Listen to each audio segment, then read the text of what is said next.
Hey everyone, my name is Katura, aka Tori, and thank you for joining my new channel today. I genuinely enjoy Reddit readings and I get caught up watching other people's videos, whether that be YouTube, TikTok, whatever. So I'm like, at this point, I'm gonna start sharing the ones that I really come across and enjoy. So I hope you enjoy this story today. This one is that my kids knew about my wife's affair and helped her cover it up. Foul play here already. Okay, let's get into it. So here we go. Last week, while my wife, 49 female, was taking a shower, I, 50 male, saw a notification pop up on her phone and went to open it thinking it was one of our daughters. Maddie, 24 female, or Alice, 26 female, confirming what time the girls' dinner was. Instead, I saw an unsaved number saying, I can't wait to see you, and then a kissing emoji. I froze for a second. I clicked on the message and saw a short thread mostly confirming dinner plans for that evening and how they missed each other and once a week just wasn't enough. I knew I knew what I saw. 29 years of marriage down the drain. Hoping to catch her in a lie before she left the house, I texted both of our daughters and asked them about girls' dinner. What happened next broke me to my core. Both girls confirmed the dinner and said they were excited. I couldn't believe it. Not proud of what came next, I turned her location, sharing on with me in her phone, and let her leave. I followed her to a restaurant, and lo and behold, neither daughter was there, but instead, a man I knew was her boss. I was so heartbroken. Part of me was hoping I was just a paranoid freak and my daughters would be there happy to see me, but no, just my cheating wife and her AP. I took photos of the two of them holding hands and kissing. I know I should have waited, but I couldn't help myself. I was so angry. As soon as I got in my car, I opened the group chat we had as a family and sent them all the photos and said, glad you're enjoying girls' dinner together. I then turned my phone off and drove to my brother's house and asked to stay the night. I woke up the next morning to over 40 texts and 20 voicemails. My wife went through the cheater's playbook of excuses. I didn't even listen to her voicemails. I was about to respond with, I will be getting a divorce. I recommend a lawyer. But my brother stopped me. He told me to meet with a bunch of lawyers first and make sure she couldn't use them. Instead, I just sent the group chat a simple message. I am physically fine, but need time. I will come home when I'm ready, and I then muted my phone. I called different lawyers that look to be the best in town that morning for appointments, met with all of them, and picked the one who looked ready to treat this as a scorched earth as possible. Finally, after spending all day with lawyers, I looked through the messages and both my daughters were apologizing. My younger daughter, the daddy's girl of the two, was manic. She had texted me almost 50 times saying she never should have lied and hated it every time. Her boyfriend even reached out asking me to please reach out to her, that he didn't know what was going on, but she was on the verge of a panic attack. Maddie, I love you, but please understand what you've done has hurt me deeply, and I need you to give me space. I sent it and within seconds got, okay, I'm so sorry. I never should have helped. I'll never forgive myself. I love you too. I didn't respond. Alice was different. We always had a good relationship, but she was a mama's girl through and through. She said she was sorry, but that I shouldn't throw away a good marriage because of one mistake. This made me furious. Alice, this isn't a mistake. This is betrayal from my whole family. Please don't reach out again until I make first contact. She never responded, but I know she showed it to me, STBX, because she started saying that I shouldn't take this out on Alice. I never responded. I'll never talk to her again except through lawyers. This all happened 5 days ago, and I'm still at my brother's and can't contain my feelings. I cry every morning and most of the day. I isolate between complete debilitating sadness and all consuming anger. Losing my wife will be hard enough, but how do I ever look at my children again? How do I begin to forgive them? Alice is supposed to get married in the fall, and I've been paying for almost everything. Now I'm probably not going to go. I don't even know how to move forward. I am completely destroyed. Sips tea. Honestly, there's an update, and we're going to read the update. I genuinely feel so bad for the father here. Like, I mean, daughters at that. And I feel like it's even worse that it's daughters because most women have likely been cheated on at some point or another, or are simply just empathetic to cheating in general. So for daughters to cover up for their mom is crazy. Like, if I was dad, I would feel 101 different ways about this because, I mean, who do you trust? Your wife is cheating on you. Your daughters know and basically are covering it up as if this is okay. No hint given to him, no anything. This is beyond me. Daughters is just, whew. Okay, let's get into the next one and see what happens here because yikes. Okay, here we go. I can't believe it's been a year since my original post. Some days it feels like it just happened yesterday, and others I feel like it's always happened and there was never a before. Excuse me, my soon to be ex wife, Julie, 50 female, and I are still going through divorce proceedings. We were forced to do a 6 month legal separation before we could start the divorce. I moved back home after a week and a half at my brother's. I served her with legal separation a week later to ensure I had reestablished that our house was still my home location. The terms were absolute hell. We had 1 year left on the mortgage, so whoever was going to stay at the house was supposed to pay the full amount for the year. Of course, because she had been a stay at home mom 20 years ago until Maddie started pre K, her decision that I was against. She used that against me and she was allowed to stay at the house, but we split the mortgage. I ended up moving into a 1 bedroom apartment and that's where I'm writing this now. Maddie and I made up somewhat quickly. She came to the house and refused to leave until I talked to her.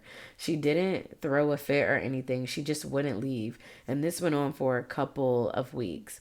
Her boyfriend was annoyed and he kept coming over and hated the awkwardness, but she would just say in front of Julie and I that she would not return to their apartment until she and I were talking again. At the time, this was really annoying, and I hated being there, and Julie and I were fighting over the legal separation. But I eventually unleashed some frustration onto Maddie, and she told me how she found out. Apparently, at an actual girls' dinner 2 weeks prior to my finding out, Julie was quite drunk and let it slip up. Alice tried to stop her but couldn't. Alice and Julie begged her to keep quiet until Julie could come clean to me. Maddie was crying as she said this and told me she now realizes that her mom had no intention of telling me. The girls' dinner was the girls' dinner lie was the first time she had lied to me about the affair, according to her mom. She was going to break it off with the AP and then tell me that night. We were both crying, and Julie came in trying to defend herself, and I unleashed all of my anger. I yelled like I had never done before. Maddie even had to calm me down. She didn't just manipulate me, she straight up used at least one of our daughters. It was unforgivable. That's when I just agreed to split the mortgage, split to get Maddie and I out of that house. Maddie moved back in with her boyfriend that night, and I found my current apartment. Maddie decorated it for me. Alice and I, unfortunately, are not on speaking terms. After the fallout, her fiance called me and asked what was going on. He suspected that she was cheating. I told him that I had no reason to suspect that she was cheating, but that my wife had cheated on me and Alice knew before me. Not sure exactly what happened next, but it ended up breaking them up. Alice blames me, saying I should not have told him anything. Since coming to my apartment in tears and blaming me for everything, she blocked me and we haven't spoken. I was able to get some money back from vendors I had dealt with directly, but I know Alice kept some of the money for herself. I still have no idea how long Alice knew of the affair, and her lack of remorse likely means we will never have a relationship again. Alice and Julie are currently living together at the house. Julie is openly dating her boss now. He left and went to another firm when I caught them, scared that he would lose his job. I'm embarrassed to say that I'm jealous, not of the two of them. They will implode, I'm sure, but jealous of not being lonely. Maddie has been encouraging me to go out and help me set up a dating profile. So awkward. She then called me a weirdo when my first match was with a 33-year-old single mom. We have a date planned for next week that Maddie encouraged me to go on, but I'm not sure I'm ready to start over. Okay, so I love this story. I genuinely do. It does say that it's fiction. Boo. But it just does not take away from how good of a story that was. Anybody ever just get into fiction and it just freaking feels weird? Excuse me, feels real? This is one of those stories because I'm like, this could like genuinely happen to somebody. This was a really well written fiction story. And honestly, if it were me and let's say like I was in dad's position and my kids covered up my spouse's infidelity, it would take me much longer to get over this. Because your kids, like, I feel like, not that I have any, but your kids love you like differently than anybody else. Like, to not care about your heartbreak and be lying, and that is totally beyond me. But I hope y'all enjoyed that story as much as I did. I felt like that was really, really good. And if this was a real story, I would genuinely be rooting for dad in his new date. So, yeah. Let's see what we have next. Okay, I'm back. I just needed to adjust my screen and get another story up here. Okay, so I literally just read this one before I started recording. So I haven't thought much about it. I'm finding it when you guys find it. So here it is. This is an advice needed post. Should I end my relationship with my college friend based off a comment her husband made? So should I end my relationship with my college friend based off a comment her husband made? Some typo in there. It's fine. All right. So it says, I, 27 female, have a college friend, 27 female. We will call her Ashley. Ashley and I were extremely close in college, but after several situations where she disrespected our friendship, we had an argument where I decided to take some space for a while. After several months of space, we discussed how to move forward with our relationship. My best friend, I'll call Jen, was disappointed. I forgave Ashley, but she was disappointed I forgave Ashley, but ultimately supported me. Everything went well for several months. You can say Ashley was on her best behavior, but 3 months ago, everything started to change as we started spending more time together. She started asking me if I had feelings for Jen's boyfriend, 29 male. I made it very clear I do not and never will have feelings for him. A few weeks later, she asked me the question again, and again I repeated, I do not and never will. Every time this happened, I told Jen, my best friend. One evening, Jen and her boyfriend went to dinner with Ashley and her husband. At the table, a mutual friend asked Jen and her boyfriend how they met. She explained that I introduced them. Ashley's husband, 30 male, said, yeah, I wasn't sure which one he was with or if he was with both of them. Jen was extremely uncomfortable. She immediately told me, and we had a conversation with her boyfriend where we discovered Ashley's husband had been asking Jen's boyfriend if he had feelings for me. We agreed the next time this happened, we would say something. Now we get to this weekend. It was Ashley's birthday and everyone was drinking. I don't drink, so I was just playing the games. Part of the game involved truth or dare, and I pulled the truth or dare card. I picked truth. Immediately after Ashley's husband asked me, when was your last sexual encounter? I said 6 months ago. Ashley's husband turned to Jen's boyfriend and said, good job, man, and tried to give Jen's boyfriend a high five. I was shocked and disgusted and embarrassed because this happened in front of everyone at the party. Ashley and her husband started laughing uncontrollably. Jen's boyfriend called him out and said, "Why would you say something like that?" The response was more laughter. I have such an amazing best friend that she felt sorry for me and trusted me. I'm so hurt by this situation. If my best friend and I didn't have so much trust in each other, and if she didn't have a strong relationship with her boyfriend, my relationship with her could have been ruined that night, which is terrifying to think about. An accusation like that is way worse for the woman in this situation. I feel completely disrespected and fearful of future actions. Everyone is telling me I have the right to be angry and end the relationship, but for some reason I feel ashamed because Ashley didn't make the comment. And am I the a-hole for wanting to end my relationship with Ashley based on her and her husband's behavior? Absolutely not. Absolutely not. Personally, I feel like when friendships end the first time on disrespect, let it be that. Like, I think that when you end friendships with people based on like disagreements or misunderstandings or maybe different views or like, stuff like that, I feel like relationships are safe to rekindle. But when you end a friendship off of several situations where they disrespected the friendship, don't go back. Call a spade a spade. Like, water under the bridge. Let it go. Like, when friendships get to that point where disrespect is involved, just let it go. Like, if it's not a misunderstanding, if it's not just a matter of like, this hurt my feelings and we clear it up, or but like once somebody disrespects you and you move past it, you almost are like giving them permission to continue to disrespect you.